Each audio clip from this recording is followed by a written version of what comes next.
রাজ, আজকের মেয়েটা নাকি খুবই সুন্দর, তুমি না গেলে পরে আফসোস করবে। আবারও চলে এসেছে, কতবার মানা করব? রাজ, এখান থেকে পালা। ধন্যবাদ ভাই। ভালো চেষ্টা ছিল পালানোর। ওইদিকে দেখো, পাখিটা নাচছে। তোমার দাদাজি বলে গেছেন তুমি বিয়ে করলে এই পুরো সম্পত্তি তোমার হবে। আমার কোনো কিছুই লাগবে না, আমি এখন বিয়ে করতে চাই না। কি দেখছো? ধরে নিয়ে চলো একে। আরে দাঁড়াও, দয়া করে আমাকে এখান থেকে বের হতে সাহায্য করো। সরি, আমাকে ক্ষমা করো। তোমার তো চোট লেগেছে, ওষুধ লাগিয়ে দিই। এটা এক ধরনের ভেষজ, এতে ফোলা বাড়ে না আর দ্রুত ভালো হয়ে যায়। থাক, আমি এটা নিজেই পরিষ্কার করে নেব। রাজ, তোমার কাজ শেষ হলে চলো। হ্যাঁ, আসছি। আরে থামো, এটা তুমি রাখো।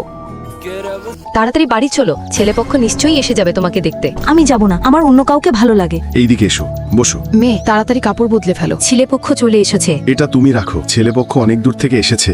এই তো ঠিক সেই ছেলেটা। আপনি যান, আমি রেডি হয়ে আসছি। নিন জল খান। পায়েস খেয়ে বলুন কেমন হয়েছে। মেয়ে এখনই আসবে। রাজ, তুমি কি নোংরা জামা পরে মেয়ের সঙ্গে দেখা করবে? টাকা নাও, তোমার জন্য নতুন শার্ট আনছি। এই তো সেই ছেলেটা নয়। মেয়েটা কেমন লাগলো? পছন্দ হয়েছে তো?